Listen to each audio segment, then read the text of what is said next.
Bonjour, j'espère que vous allez bien. On se retrouve pour une nouvelle vidéo consacrée au portefeuille compte titre ordinaire. C'est l'épisode 41.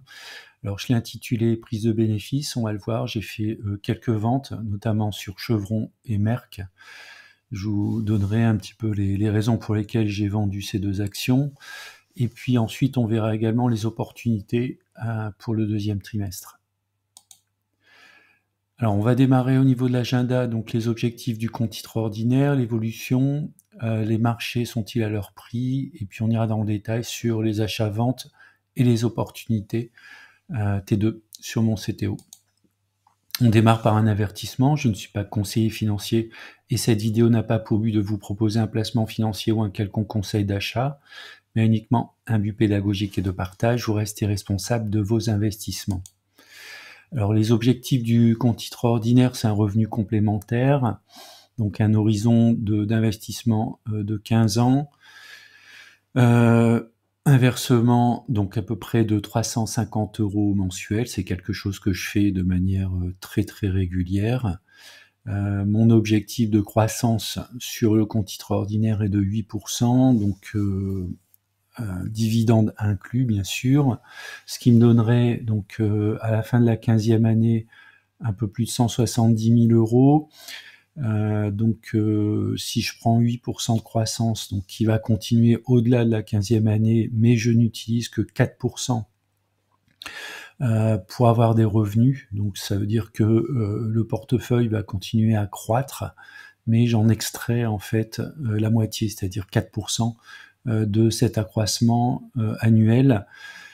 Si on garde un taux d'imposition de 30%, qui est la flat tax, donc je prends que 70% de ces 4% du portefeuille, cela me donne 400 € par mois de revenus. Alors où est-ce qu'on en est dans le parcours ? On est au milieu de la 3e année, donc on est à 37 422, on est plutôt bien en fait sur le parcours. Alors, quelle est l'évolution du compte titre ordinaire ? En haut à gauche, vous avez donc la situation du CTO pour le mois d'avril, au 15 avril. Donc, qu'est-ce qui a changé ? On peut voir que c'est la partie technologie qui a augmenté. En fait, il y a deux choses. Il y a à la fois la partie technologie qui a augmenté, et également la partie santé qui a diminué. Vous voyez, on est passé de 6% à 3%.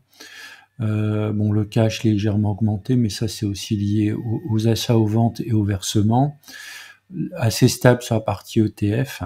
Donc c'est vraiment la partie technologie qui a augmenté. La part de Tesla est passée de 24 à 26%. La part de en face, pardon, est restée stable. Également la partie ETF relativement stable. Une petite baisse sur les autres lignes. Alors l'évolution du compte titre ordinaire, j'aime bien en fait suivre via les statistiques l'évolution de mon portefeuille, justement pour pouvoir agir au cas où on n'est pas en adéquation avec la croissance attendue. Vous avez donc la ligne en rouge, c'est la moyenne glissante en fait de l'évolution du portefeuille, et en vert en fait c'est le suivi des valeurs réelles du portefeuille prises au 15 du mois. Donc on voit que je suis plutôt en surperformance par rapport à ma moyenne historique depuis à peu près le milieu de l'année 2023. Alors la performance du portefeuille est liée à la performance des valeurs technologiques. Donc deux indices que je vais suivre, le SP500. Alors est-ce que les marchés sont à leur prix ? Le SP500, il est quand même un petit peu en avance, 1,34 écart type par rapport à son historique. Donc l'historique, c'est ce que vous voyez au niveau de la courbe en bleu, hein, c'est le réel. En rouge, en fait, c'est une sorte de moyenne, calcul de moyenne historique de l'évolution de l'indice. Une croissance de 6%, une croissance depuis un an de 27% et 85% sur les 5 dernières années. Donc si on regarde la croissance depuis un an de 27%, ce qui explique aussi ici le fait qu'on soit relativement en avance par rapport à sa moyenne historique. Forte volatilité, 0,86, non, pas tant que ça en fait. Et vous avez à droite donc l'évolution du SP500 sur les différentes périodes. On peut voir par exemple que sur les 10 dernières années, on a une évolution de 180%. Donc pour moi, l'investissement en bourse, que ce soit à travers du PEA ou du compte titre ordinaire, doit être à un horizon minimum de 5 ans, recommandé plutôt 10 ans. Quand vous regardez les performances ici de 5 à 10 ans, on est sur des performances tout à fait intéressantes.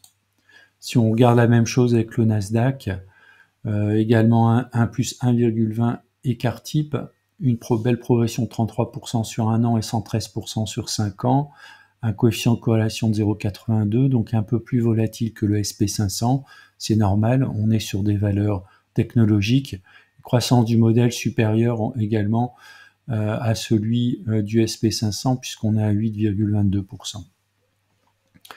Également, si on regarde l'évolution sur 5 et 10 ans, on est à plus 111% pour les 5 dernières années et 305% pour les 10 dernières années. Alors, le portefeuille au 15 avril, on peut voir effectivement la liste des lignes. On va voir, il y a 2 lignes qui vont disparaître, c'est Chevron et puis Merck. Voilà, Chevron et Merck qui étaient les plus petites lignes en fait sur mon portefeuille. Donc on se retrouve avec un portefeuille un peu plus regroupé. Alors j'ai pas mis l'ordre par la taille. Les achats-ventes, effectivement, donc j'ai vendu ma ligne 6 chevrons à 166,80 $, également Merck à 129,57 $. J'ai renforcé Apple, si vous regardez la vidéo du mois dernier, en tout cas c'était mon objectif. Donc j'ai renforcé en achetant 3 actions à 184 $. Vous avez ici les dates, le 9 mai, vente de Merck, vente le 13 mai de Chevron, également achat le 13 mai de l'action Apple. Alors, petite explication sur la vente de Chevron. Alors, sur la partie pétrole, je pense que ça va continuer à monter.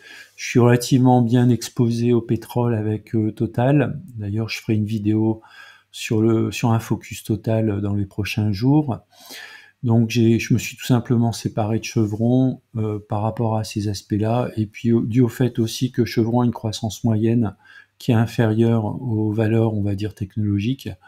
Comme je veux mettre un coup d'accélérateur sur plutôt la partie technologique sur mon CTO, voilà, c'était une bonne opportunité s'alléger, notamment que Chevron était dans une zone d'allègement qui correspond à une résistance autour des 170 $.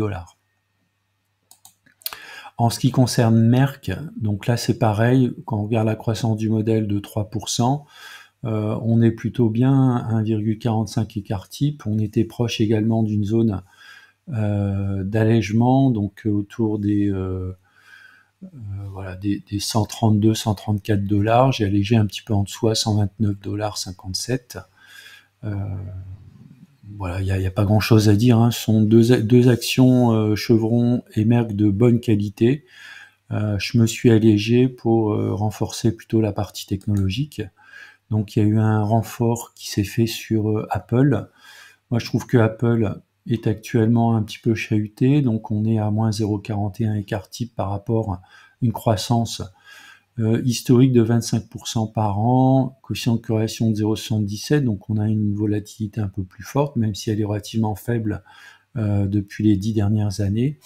Alors il est possible que l'action Apple connaisse dans les années à venir des croissances un peu plus faibles, mais en tout cas on sera au moins, à mon avis, supérieur à 10% par an. Donc si on regarde sur l'année dernière 8,96, on était un petit peu en dessous des 10%, et sur les 5 ans 297. Apple a un petit retard en fait sur la partie intelligence artificielle. Elle va, je pense, rattraper ce retard. On a un mix produit qui est relativement fort, avec un bon renouvellement, que ce soit sur la partie iPhone, sur la partie tablette, sur la partie MacBook par exemple. Même si c'est vrai que je pense que la vente de lunettes est relativement en retard. Bon, je suis pas sûr que ce soit une technologie qui perce de manière très forte. On verra en fait. Alors si on regarde maintenant les opportunités T2, j'en ai deux. Alphabet, donc il y a la maison mère de Google, et AbbVie, laboratoires, notamment technologie et biotechnologie. Alors le premier, c'est Google.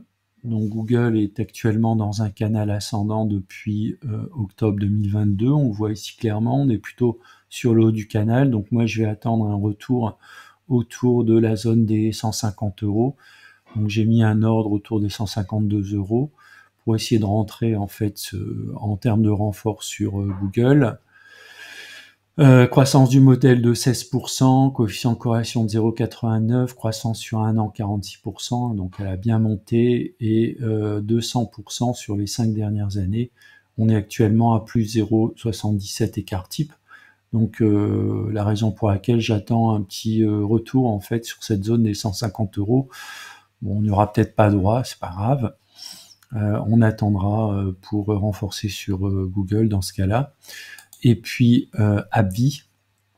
Donc AbbVie, une croissance du modèle de à peu près 11,70%, un bon coefficient de corrélation de 0,92. Pareil, elle est également dans un canal ascendant depuis 2019, on voit ici. Donc pour moi, idéalement, ce serait de l'acheter sur le bas du canal autour des 150 $. Elle est actuellement à peu près à son prix, hein, moins 0,10. Donc une belle progression de 10% sur un an et 100% sur 5 ans. Donc on est en phase pour moi une très belle entreprise. Voilà, c'est la fin de la vidéo. Je vous remercie de l'avoir regardé. N'hésitez pas à mettre un commentaire si vous le souhaitez et je vous dis à bientôt pour une prochaine vidéo.